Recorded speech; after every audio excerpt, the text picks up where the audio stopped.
நாங்கள் இன்றைக்கு தரம் 7ல 8வது பாடலகான திசை கொண்ட எண்கள் என்கிற பாடத்தினுடைய தொடர்ச்சியை படிக்க இருக்கிறோம்.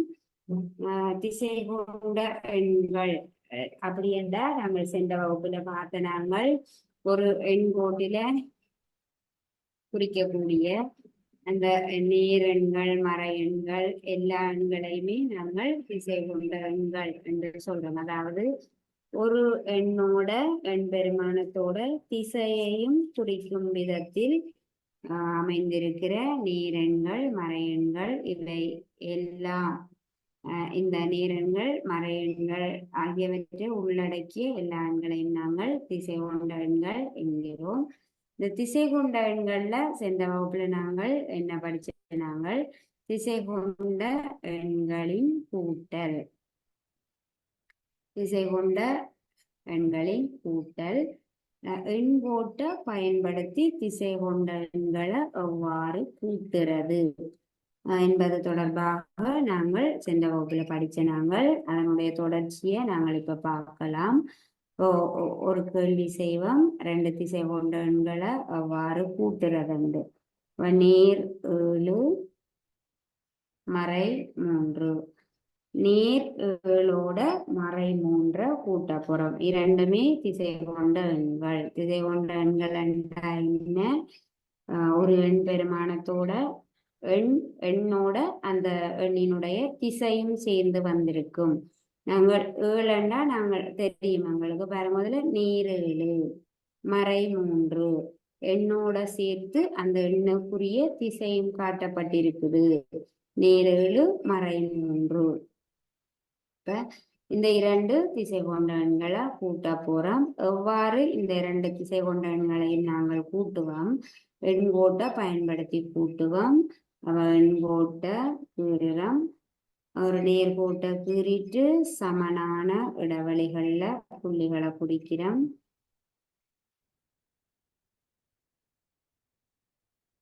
முதலாவதாக இப்ப நேரெண்கள் எங்களுக்கு நிச்சயமாக 7 எண்கள் தேவைப்படும். ஆகவே நாங்கள் பின்னுக்கு நேரெண்கள்ல இருந்து வருவோம். 8 7 6 நேர் 8 நேர் 7 நேர் 6 நேர் 5 நேர் 4 நேர் 4 நேர் 3 நேர் 2 நேர் 1 0 மறை 1. இதுவரை எங்களுக்கு போதுமானது. ஆகவே எங்களுடைய தேவைக்கு ஏற்ற மாதிரி எண்கோட்டை பயன்படுத்தி கூட்டுகாண்டா நாங்கள் எண்கோடு கீறித்தான் கூட்டி காட்ட வேணும். அப்ப எண்கோட்டுல நாங்கள் எங்களுடைய தேவைக்கு ஏற்ற மாதிரியான இந்த திசை கொண்ட எண்களா குறிச்சிருக்கிறோம். எவ்வாறு நாங்கள் கூட்டுவோம் இந்த திசை கொண்ட எண்ணை? முதலாவது இருக்கிற திசை கொண்ட எண்ணை அவதானிப்போம். முதலாவதாக இருக்கிற திசை கொண்ட எண் நேர் 7. ஆகவே 0 இருந்து நேர் 7 எங்க இருக்குதுன்னு பார்ப்போம். 0 இங்க இருக்கு, நேர் 7 எங்க இருக்கு? 0 இருந்து நாங்கள் நேர் 7 இருக்கிற இடத்துக்கு வந்துட்டோம். அம்புக்குறி என்ன மாதிரி போடுறது? நாங்கள் போற திசையில போடுறது.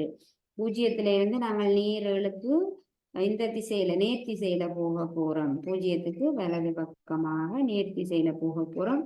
நாங்கள் போற திசையில தான் அம்புக்குறிய குறிச்சு காட்ட வேணும். இந்த திசையை நோக்கி போகிறோம். ஆகவே நாங்கள் இந்த திசையை நோக்கி அம்புக்குறிய குறிச்சு காட்டுறோம்.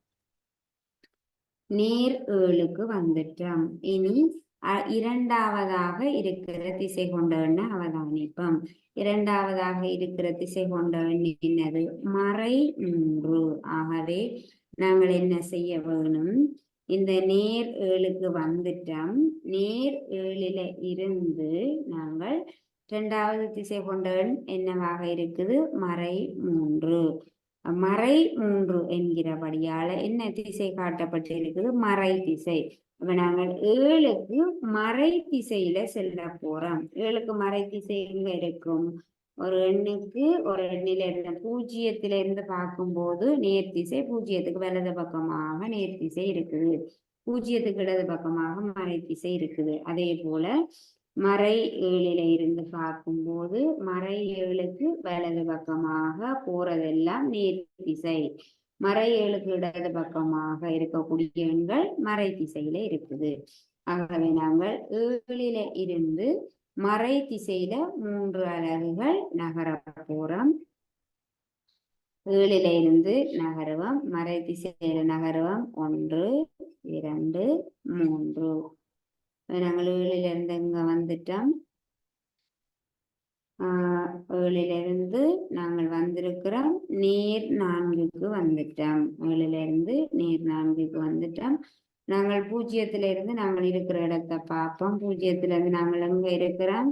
நேர் 4. ஆக நாங்கள் இறுதியாக நீங்கள் 7ல இருந்து 3 அலகுகள் நகர்ந்து மறை திசையில நகர்ந்து இறுதியாக வந்து நிற்கிற இடம் நேர் 4. ஆகவே இந்த கேள்விக்குரிய விடையும் நேர் 4 ஆகும். அப்ப நாங்கள் திசை கொண்ட எண்களை இவ்வாறுதான் கூட்ட வேணும். எண் கூட்ட பயன்படுத்தி கூட்டுறோம். அடுத்ததாக நாங்கள் இன்னும் ஒரே ஒரு கேள்வி மட்டும் எண் கோட்ட பயன்படுத்தி செய்துட்டு நாங்கள் எண் கோட்ட பயன்படுத்தாமல் திசை கொண்ட எண்களை எவ்வாறு கூட்டுறது என்று பார்க்கலாம். மறை 5 மறை 5ஓட நேர் 3 கூட்டுவோம். மறை 5ஓட நேர் 3 கூட்டுறோம். எண்கோட்டை பயன்படுத்தி கூட்ட போறோம். நேர்கோட கீறுறோம். எண்கோடு கீறுவதற்காக நேர்கோட கீறி இருக்கிறோம். சமனான இடைவெளிகள்ல புள்ளிகளை குறிப்போம். மறை 5 நேர் 3. ஆகவே எங்களுக்கு மறையில 5 வரையான எண்கள் கண்டிப்பாக எங்களுக்கு தேவைப்படும். இப்ப நாங்கள் இங்கே மறை 7ல இருந்து வருவோம். மறை 6 மறை 5 மறை 4 மறை 3 மறை 2 மறை 1 0 1 2 3 4. உங்களுடைய தேவைக்கு ஏற்ற மாதிரி நாங்கள் எண் கூட வரைஞ்சு கொண்ட வேண்டாம். சரி, அடுத்ததாக 2 திசை கொண்ட எண்களை கூட்டும் பொழுது முதலாவது திசை கொண்ட எண்மை அவதானிக்கிறோம். மறை 5. மறை 5 எங்க இருக்குதுன்னு பார்க்குறோம். இந்த இருக்குது. 0ல இருந்து நாங்கள் மறை 5 எங்க இருக்குதுன்னு பார்க்குறோம்.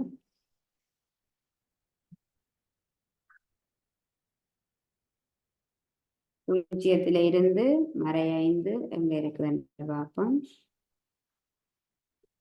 0ல இருந்து பார்க்கும்போது மறை திசையில மறை 5 இந்த இடத்துல காணப்படுது. மறை 5க்கு நாங்கள் வந்துட்டோம். அடுத்ததாக இருக்கிற திசை கொண்ட எண்ணை அவதானிக்கிறோம். நேர் 3. ஆகவே நாங்கள் மறை 5ல இருந்து நேர் திசையில செல்ல வேணும். 3 அலகுகள் நகர்ந்து செல்ல வேணும். மறை 5க்கு நேர் திசை என்றா மறை 5க்கு வலது பக்கமாக இருக்கக்கூடிய திசை நேர் திசை. மறை 5க்கு இடது பக்கமாக இருக்கக்கூடிய திசை மறை திசை. மறை 5ல இருந்து நாங்கள் 3 அலகுகள் நகருவோம். 1 2 3. நாங்கள் மறை 5ல இருந்து இங்க வந்துட்டோம். மறை 2க்கு வந்துட்டோம். 0ல இருந்து மறை 2க்கு வந்துட்டோம். 0ல இருந்து நாங்கள் நிற்கிற இடத்தை பார்க்கிறோம். மறை 2. ஆகவே விடை இந்த கேள்விக்குரிய விடையாக மறை 2 பெறப்படுகிறது. மறை 5ல இருந்து 3 அலகுகள் நகர்ந்து வந்து நாங்கள் எங்க நிற்கிறோமோ அந்த எண் தான் இந்த கேள்விக்குரிய விடையாகும். மறை 2 விடையாக கிடைக்குது. நாங்கள் இவ்வளவு நேரமும் எண் கோட்டை பயன்படுத்தி திசை கொண்ட எண்களை கூட்டின நாங்கள். இனி நாங்கள் எண் கோட்டை பயன்படுத்தாமல் திசை கொண்ட எண்களை எவ்வாறு கூட்டுறது என்று பார்க்க போறோம். எண் கோட்டை பயன்படுத்தாமல் திசை கொண்ட எண்களை எவ்வாறு கூட்டுவது. அப்ப பாருங்க, முதலாவதாக நாங்கள் என்ன மாதிரியான திசை கொண்ட எண்களை கூட்டின நாங்கள் முதலாவது சென்ற வகுப்புல முதலாவதாக நாங்கள் செய்த கேள்வி ஒரே குறியீடுகளை கொண்ட எண்களை கூட்டின நாங்கள். ஒரே மாதிரியான குறியீடுகள் என்ன இருக்கு? இங்கேயும் நேர் 3, இங்கேயும் நேர் 4. ஒரே திசைகளை கொண்ட 2 திசை கொண்ட எண்களை கூட்டும் பொழுது அல்லது ஒரே குறியீடுகளை கொண்ட 2 திசை கொண்ட எண்களை கூட்டும் போது நாங்கள் என்ன செய்ய வேணும்? குறியீடுகளை கவனிக்காமல் அந்த இரண்டு எண்களையும் கூட்ட வேணும். 3ஐயும் 4ஐயும் கூட்டுவோம். கூட்டினோம்னா என்ன கிடைக்கும்? 7 கிடைக்கும். அடுத்தது கூட்டின பிறகு 2லையும் என்ன குறி இருக்கு? நேராகவே நாங்கள் விடைக்கும் என்ன குறியிட வேணும்? நேர்குறியிட வேணும். இப்ப கவனிங்க பிள்ளைகள், நாங்கள் இப்ப என்ன செய்யறோம்? எண்கோட்டை பயன்படுத்தாமல் திசை கொண்ட எண்களை கூட்டுறோம். நீங்கள் எண்கோட்டில செய்தாலும் இதே மாதிரித்தான் விட வரப்போகுது. நேர் 3ஐயும் நேர் 4ஐயும் கூட்டுறோம். 2 திசை கொண்ட எண்களை கூட்டும் பொழுது அவற்றின் குறியீடுகள் ஒரே மாதிரியானவையாக இருந்தால், ஒரே குறியீடுகளை கொண்ட திசை கொண்ட எண்களை கூட்டும் பொழுது குறியீடுகளை கவனிக்காமல் நாங்கள் முதல்ல அந்த 2 எண்களையும் கூட்ட வேணும். 3ஐயும் 4ஐயும் கூட்டினோம்னா 7. இனி பாருங்கோ, இங்கேயும் நேர்குறிதான், இங்கேயும் நேர்குறிதான். ஆகவே நாங்கள் விடைக்கு என்ன குறியிட வேணும்? நேர்குறி இட வேணும். இதே போல இன்னொரு கேள்வி, நேர் 6 சக நேர் 10 என்ன செய்வோம்? நாங்கள் ஒரே குறியீடுகளை கொண்ட 2 திசை கொண்ட எண்களை கூட்டுறோம். நீங்க எண்கோட்டுல செய்து பார்த்தனீங்கன்னா இப்படித்தான் விட வரும். ஒரே குறியீடுகளை கொண்ட 2 திசை கொண்ட எண்களை கூட்டுறோம். கூட்டும் பொழுது குறியீடுகளை கவனிக்காமல் அந்த 2 எண்களையும் கூட்டுவோம். 6ஐயும் 10ஐயும் கூட்டினோம்னா 16. இரண்டிலையும் இருக்கக்கூடிய குறியீடு என்ன? நேர்குறி. ஆகவே நாங்கள் நேர்குறி இடுவோம். அப்ப நேரெண்கள் வார மாதிரி நாங்கள் 2 கேள்வி செய்துட்டோம். அடுத்தது மறை எண்கள் வார மாதிரி நாங்கள் 2 கேள்வி மறை எண்கள் 2 மறை நிறைவெண்களை கூட்டுறோம். ஒரே குறியீடுகளை உடைய 2 திசை கொண்ட எண்களை நாங்கள் கூட்டுறோம். இங்கேயும் மறை, இங்கேயும் மறை. மறை குறியிடப்பட்ட 2 திசை கொண்ட எண்களை நாங்கள் கூட்டும் பொழுது இதே மாதிரி தான் நாங்கள் இங்கேயும் செய்வோம். என்ன செய்வோம்? முதலாவது குறியீடுகளை கவனிக்காமல் இந்த 2 எண்களையும் கூட்டுவோம். 6ஐயும் 3ஐயும் கூட்டினீங்கன்னா என்ன வரும்? 9. அடுத்ததாக 2லையும் என்ன குறி இருக்குது? மறைக்குறி. ஆகவே விடைக்கும் நாங்கள் என்ன குறியிட வேணும்? மறைக்குறி இட வேணும். விடையாக மறை 9 பெறப்படுகிறது. விடையாக மறை 9 பெறப்படுகிறது. 4வது இதே போல நாங்கள் இன்னொரு கேள்வி செய்யலாம். மறை 15ஓட மறை 12 கூட்டுவோம். கூட்டும் பொழுது பாருங்கோ, ஒரே குறியீடுகளை கொண்ட 2 திசை கொண்ட எண்கள். 2லையும் ஒரே குறி வந்திருக்குது. அப்ப ஒரே குறியீட்டை கொண்ட 2 திசை கொண்ட எண்களை கூட்டும் பொழுது நாங்கள் என்ன செய்ய வேணும்? குறியீட்டை கவனிக்காமல் அந்த 2 எண்களையும் கூட்டுவோம். 15ஐயும் 12ஐயும் கூட்டினீங்கன்னா 27. இனி 2லையும் என்ன குறியீடு வந்திருக்குது? மறை குறியீடு. ஆகவே நாங்கள் இங்கேயும் விடைக்கும் என்ன குறியிட வேணும்? மறை குறியிட வேணும். இங்க பாருங்க, விடையாக மறை 27 பெறப்படுகிறது. ஆகவே நீங்கள் எண்கோட்டை பயன்படுத்தி கூட்ட எங்களுக்கு தெரியும். நீங்கள் இது வேணுமென்ற எண்கோட்டை பயன்படுத்தி செய்து பார்க்கலாம். இதே விடைதான் எங்களுக்கு வரும்.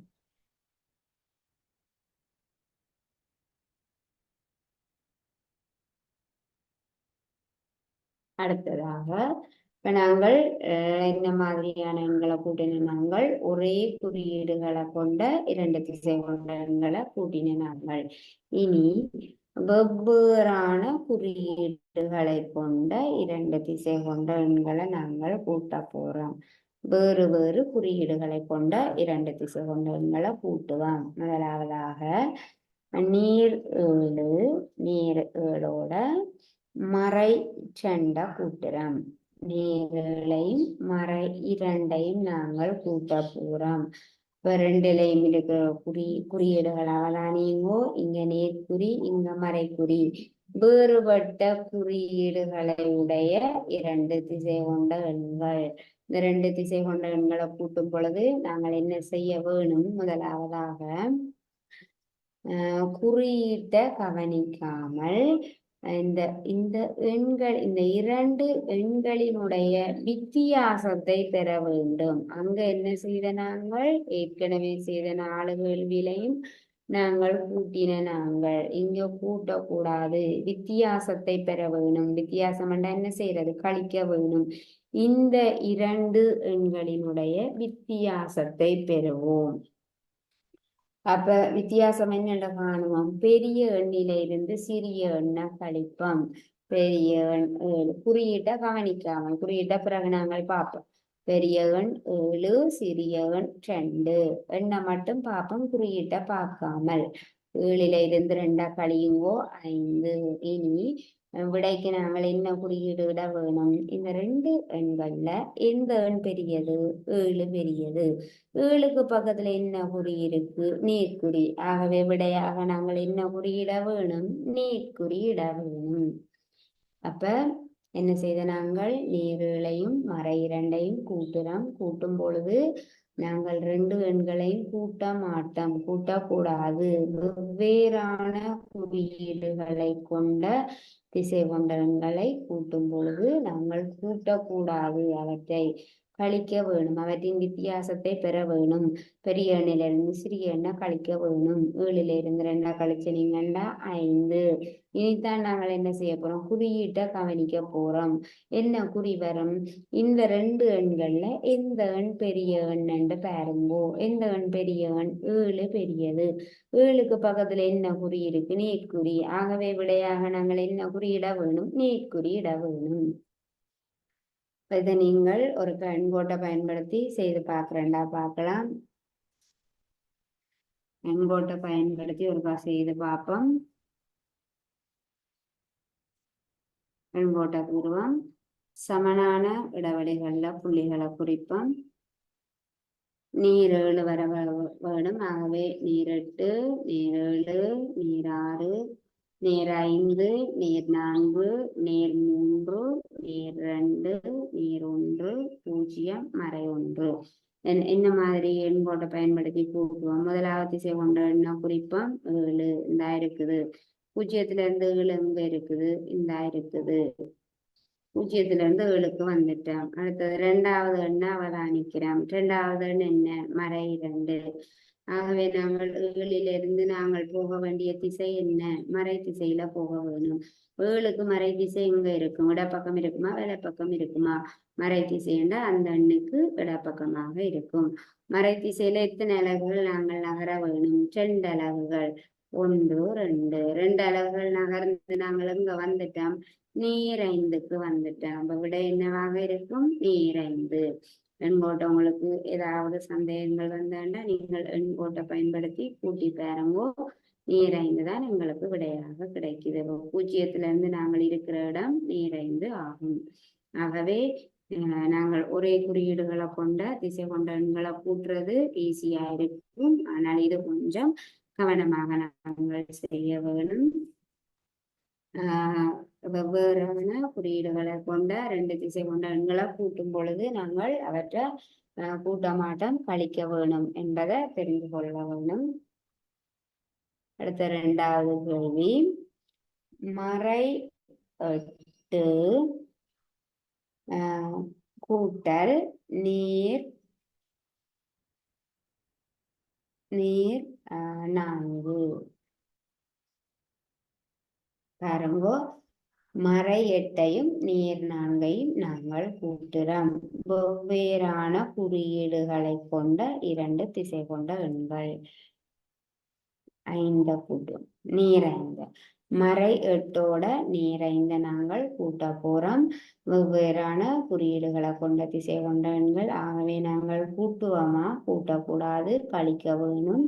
கழிக்கும் போது பெரிய எண்ணில இருந்து சிறிய எண்ணை கழிக்க வேணும். 2லையும் இருக்கிற பெரிய எண் 8. 8ல குறியீட்டை கவனிக்க வேணும். முதலாவது எண்ணை பார்ப்போம். இங்க 8 இருக்குது, இங்க 5 இருக்கு. பெரிய எண் 8. 8ல இருந்து 5 கழிப்போம். 5 கழிச்சோம்னா 3. 8ல இருந்து 5 கழிச்சோம்னா 3. அடுத்ததாக நாங்கள் குறியீட்டை கவனிப்போம். இங்க மறைக்குறி, இங்க நேர்குறி. அப்ப நாங்கள் விடைக்கு என்ன குறியிட வேணும்? 2லையும் எந்த எண் பெரிய எண் என்று பாருங்கோ. 8. 8க்கு பக்கத்துல என்ன குறி இருக்குது? மறைக்குறி. ஆகவே விடையாக மறைக்குறி இட வேணும். ஆகவே பிள்ளைகள் 2 வெவ்வேறான குறியீடுகளை கொண்ட திசை கொண்ட எண்களை கூட்டும் போது நாங்கள் கூட்டக்கூடாது. பெரிய எண்ணை முதல்ல குறியீட்டை கவனிக்காம பெரிய எண்ணிலிருந்து சிறிய எண்ணை கழிப்போம். 8ல இருந்து 5 கழிச்சோம்னா 3. அடுத்ததாக குறியீட்டை கவனிப்போம். பெரிய எண்ணுக்கு பக்கத்துல என்ன குறி இருக்குதுன்னு பார்ப்போம்.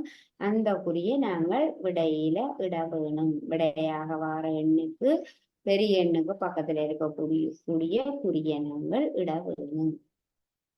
இதே மாதிரி இன்னும் 2 கேள்விகள் நாங்கள் செய்யலாம். 3வது, மறை 15 கூட்டல் நேர் 29. மறை 15ஓட நாங்கள் நேர் 29 கூட்டுறோம். 2மே வெவ்வேறான குறியீடுகளை கொண்ட எண்கள். ஆகவே நாங்கள் கூட்டக்கூடாது, கழிக்க வேணும். பெரிய எண் 29, சிறிய எண் 15. 29ல இருந்து 15 கழியுங்கோ என்ன வரும்? 14. அடுத்ததாக 2லையும் பெரிய எண் இது 29.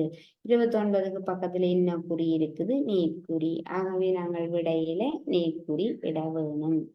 அப்ப விடையாக நேர் 14 பெறப்படுகிறது. அடுத்தது 4வது கேள்வி. நேர் 32 கூட்டல்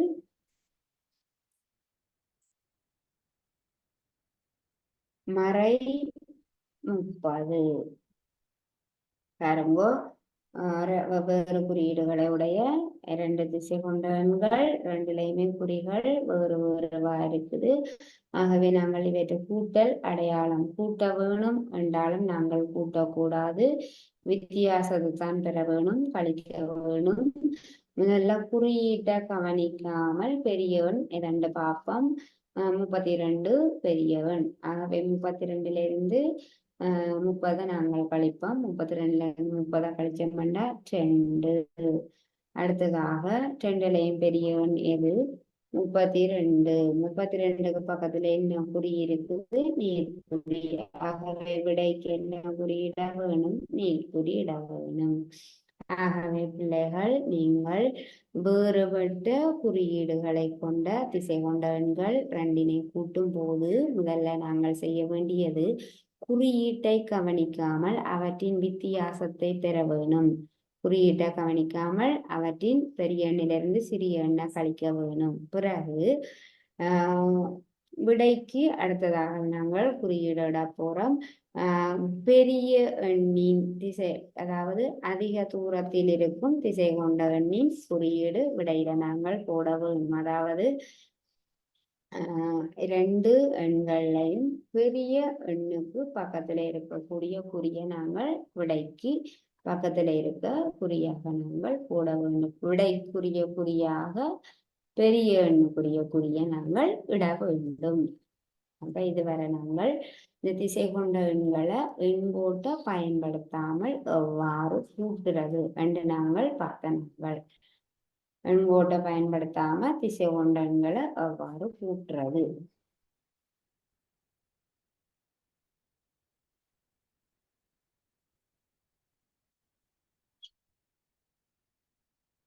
அடுத்ததாக இந்த திசை கொண்ட எண்கள்ல வார பின்னங்களை நாங்கள் எவ்வாறு கூட்டுறது. இப்ப எண்கள் பார்த்த நாங்கள் திசை கொண்ட எண்களை உடைய பின்னங்கள் தசமங்களை எவ்வாறு கூட்டுறதுன்னு பார்ப்போம்.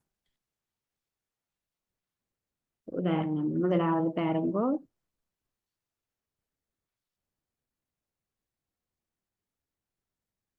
7ல் 3, நீர் 7ல் 3.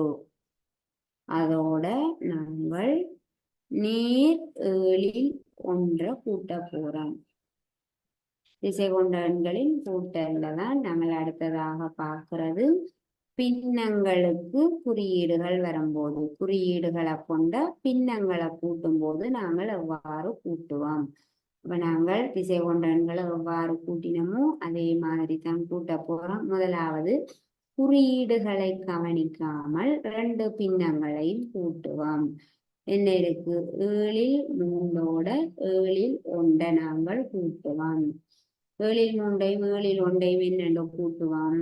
பின்னங்கள் 2 கூட்டும் போது அவற்றின் பகுதியில இருக்க பகுதி எண்ணில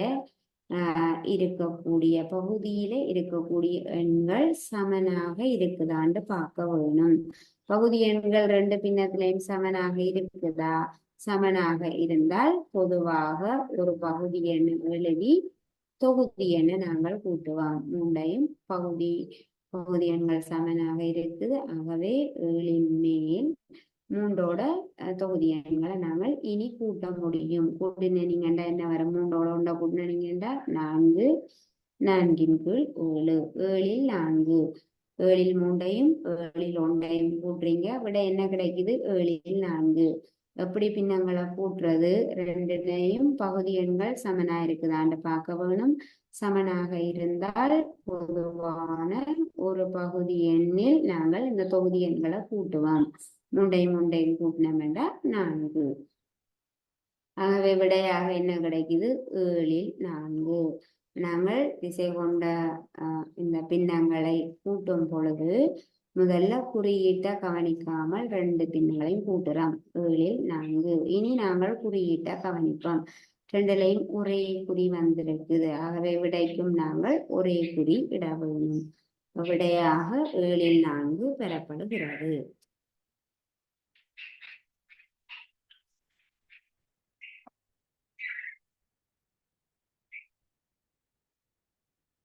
அடுத்ததாக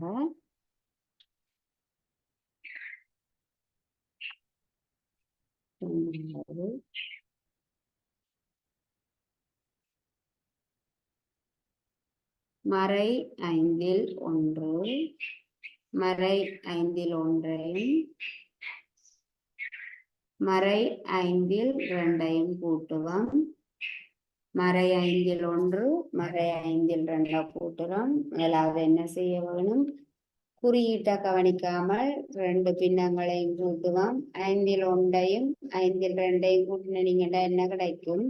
பகுதி எண்கள் சமனாக இருக்குது. ஆகவே தொகுதி எண்களை கூட்டுவோம். 1 சக 2 3. 5ஐயும் கூட்டி 10 போட்டுறக்கூடாது. பகுதி எண்கள் சமனாக இருந்தால் பொதுவாக ஒரு பகுதி எண்ணில் எண்ணை வச்சுக்கொண்டு நாங்கள் தொகுதி எண்களை கூட்டுவோம். ஆகவே 5ல் 1ஐயும் 5ல் 2ஐயும் கூட்டுவோம். 5ல் 3. ஒரே மாதிரியான குறியீடுகள் இருக்குது. ஆகவேதான் நாங்கள் 2ஐயும் கூட்டுறோம். ஒரே மாதிரியான குறியீடுகளை கொண்ட எண்களை கூட்டும் போது நாங்கள் கழிக்க மாட்டோம். 2ஐயும் கூட்ட வேணும். 5ல் 1ஐயும் 5ல் 2ஐயும் கூட்டினீங்கன்னா 5ல் 3. என்ன குறியிட வேணும்? இங்கேயும் மறை, இங்கேயும் மறை. ஆகவே விடைக்கு நாங்கள் மறைக்குறி இட வேணும். விடைக்கு என்ன குறியிட வேணும்? மறைக்குறி இட வேணும்.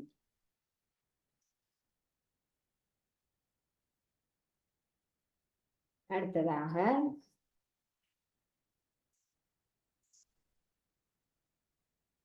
இன்னொரு கேள்வி பார்ப்போம்.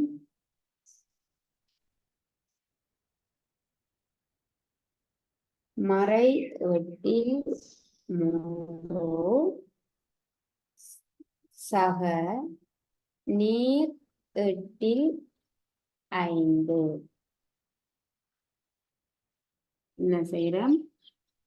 மறை 8ல் 3ஐயும் நீர் 8ல் 5ஐயும் நாங்கள் கூட்டுறோம். கூட்டும் பொழுது 2 பின்னங்களை கூட்டுறோம். திசை கொண்ட எண்கள் மாதிரி பின்னங்களை கூட்டுறோம். கூட்டும் பொழுது அந்த பின்னங்கள்ல இருக்கக்கூடிய குறியீடுகளாக அவதானிக்கிறோம். ஒரே மாதிரியான குறியீடுகள் இருந்தால் நாங்கள் அந்த 2 பின்னங்களை கூட்ட வேணும். வெவ்வேறான குறியீடுகளாக இருந்தால், வேறுபட்ட குறியீடுகளை கொண்ட பின்னங்களாக இருந்தால் நாங்கள் அவற்றை கூட்டக்கூடாது, கழிக்க வேணும். பெரிய பின்னத்தில இருந்து சிறிய பின்னத்தை கழிக்க வேணும். அப்ப 8 பெரிய பின்னமா, 8 பெரிய பின்னமா? 8 தான் பெரிய பின்னம். ஆகவே 8 இருந்து 8 நாங்கள் கழிக்க வேணும். 8 இருந்து 8 கழிச்ச நீங்கண்டா என்ன கிடைக்கும்? பகுதி எண்கள் ரெண்டும் சமனாக இருக்குது. ஆகவே நாங்கள் பொதுவாக ஒரு பகுதி எண்ணை எழுதி தொகுதியில இருக்கக்கூடிய எண்களை கழிப்போம். 5 இருந்து 3 கழிப்போம். 5 கழிச்ச நீங்கண்டா என்ன கிடைக்கும்? மேல 2 கீழே 8. ஆகவே 5 இருந்து சாரி 8 இருந்து கழிக்கும் போது விடையாக 2 பெறப்படுகிறது.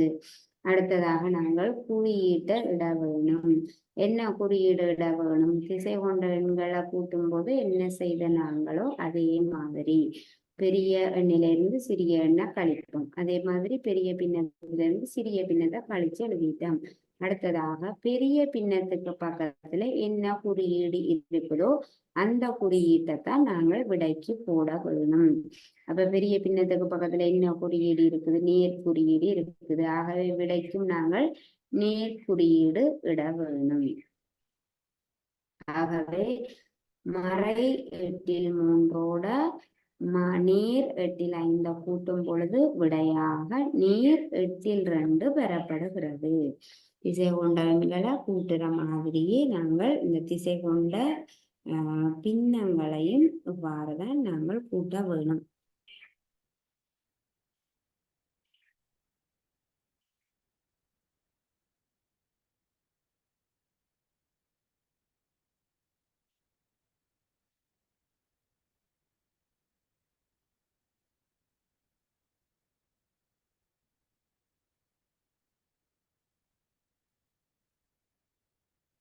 அடுத்ததாக நாங்கள் தசம எண்களை கூட்டுவோம். திசை கொண்ட எண்கள் மாதிரியே இந்த தசம எண்கள்ல குறியீடு வரும் பொழுது நாங்கள் அவற்றை எவ்வாறு கூட்டுறதுன்னு பார்ப்போம்.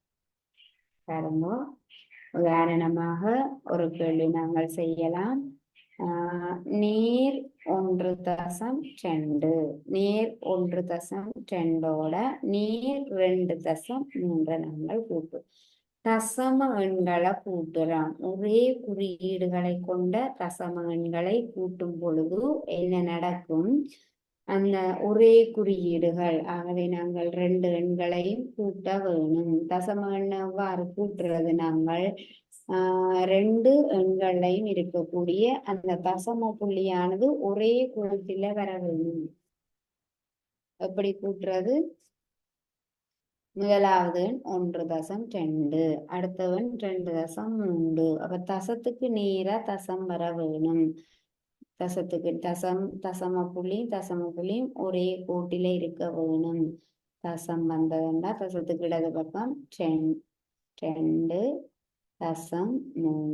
தசம புள்ளியும் ஒரே கோட்டில இருக்கிற மாதிரி நாங்கள் எழுதி கூட்ட வேணும். 3 2 5 1 2 3. அவ ரெண்டையும் கூட்டும் பொழுது என்ன விடையாக கிடைக்குது? 3.5. நாங்கள் அது என்ன செய்வோம்? முதலாவது குறியீட்டை கவனிக்காம அந்த தசமங்களை கூட்டுவோம். அடுத்ததாக குறியீட்டை கவனிப்போம். ஒரே குறியீடுகளை கொண்ட தசம எண்ணாக இருந்தால் குறியீடு 2லையும் இருக்கக்கூடிய ஒரே குறியீடான நேர்குறி விடையாக நாங்கள் எழுதுவோம். நேர்குறிய விடையாக எழுதுவோம். அடுத்தது 2வது மறையில வார மாதிரி 2.4 சக மறை 3.7. நாங்கள் என்ன செய்யறோம்? 2 தசம எண்களை கூட்டுறோம். ஒரே மாதிரியான தசம எண்களை, ஒரே குறியீடுகளை கொண்ட தசம எண்களை கூட்டுறோம். கூட்டும் பொழுது என்ன செய்ய வேணும்? ஒரே குறியீடுகளை கொண்ட தசம எண்களை, திசை கொண்ட எண்களை கூட்டும் பொழுது நாங்கள் குறியீட்டை கவனிக்காமல் அந்த 2 எண்களையும் கூட்டுவோம். கூட்டும் பொழுது தசம புள்ளியும் ஒரே கோட்டில வர வேணும். 7 4 11. மீதி 1 அங்கால கொண்டு போவோம். தசம் ஒன்றும் ரெண்டும் மூன்றும் மூன்றும் மூன்றும் 6 6.1 விடையாக குறியீட்ட கவனிக்காமல் 2 எண்களையும் கூட்டுவோம். விடையாக 6.1 பெறப்படுகிறது. 2லையும் இருக்கக்கூடிய குறியீடு என்ன? மறை. ஆகவே நாங்கள் விடைக்கு மறை குறியிடுவோம். மறை 6.1 விடையாக பெறப்படுகிறது.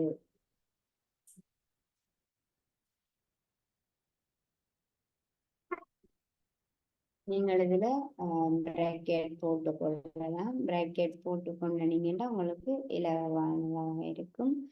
மறை 6.1 விடையாக பெறப்படுகிறது. அடுத்தது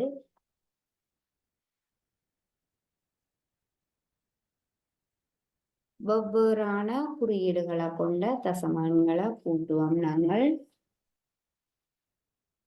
2ஐயும் எழுதி கொள்ளுங்க. வேறு குறியீடுகளை கொண்ட வேறுபட்ட குறியீடுகளை கொண்ட தசம எண்கள் 2 நாங்கள் கூட்டலாம். மூன்றாவது நேர் 7.6 மறை 5.4 பாருங்க.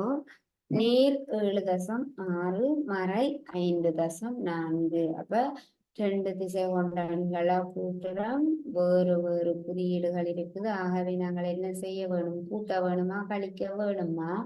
கழிக்க வேணும், கூட்டக்கூடாது. வேற குறியீடுகள் இருக்குது. ஆகவே இந்த 2 தசம எண்களையும் குறியீட்டை கவனிக்காமல் அந்த தசம எண்களை மட்டும் கவனிப்போம். எந்த எண் பெரியதாக இருக்குதுன்னு பார்ப்போம். எந்த எண் பெரியதாக இருக்கும்? 7.6. ஆகவே நாங்கள் 7.6 இருந்து 5.4 கழிப்போம். கழிக்கும் போது தசம புள்ளி ஒரே நேர்கோட்டுல இருக்க வேணும். 6ல இருந்து 4 கழிச்சீங்கன்னா 2, 7ல இருந்து 5 கழிச்சீங்கன்னா 2, நடுவுல தசம் இருக்குது. ஆகவே விடையாக 2.2 எண்களை கழிக்கும் போது பெரிய தசம எண்ணிலிருந்து சிறிய தசம எண்ணை கழிக்கும் போது விடையாக 2.2 பெறப்படுகிறது. அடுத்ததாக இந்த நாங்கள் 2.2க்கு குறியீட்டை இட வேணும். அப்ப 2லையும் இருக்கக்கூடிய பெரிய எண் இது பெரிய தசம எண் 7.6. 7.6க்கு பக்கத்தில் இருக்கக்கூடிய குறியீடு என்ன? நேர்குறி. ஆகவே நாங்கள் விடையாக நேர்குறி இட வேணும். விடை நேர் 2.2 ஆகும்.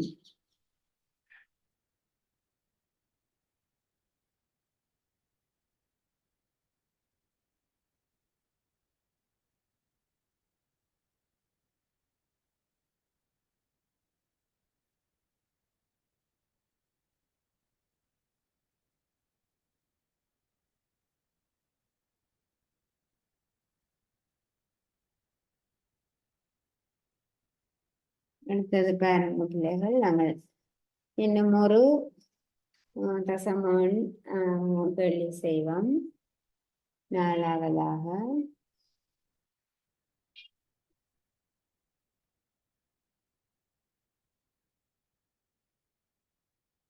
மறை 8.95 இருந்து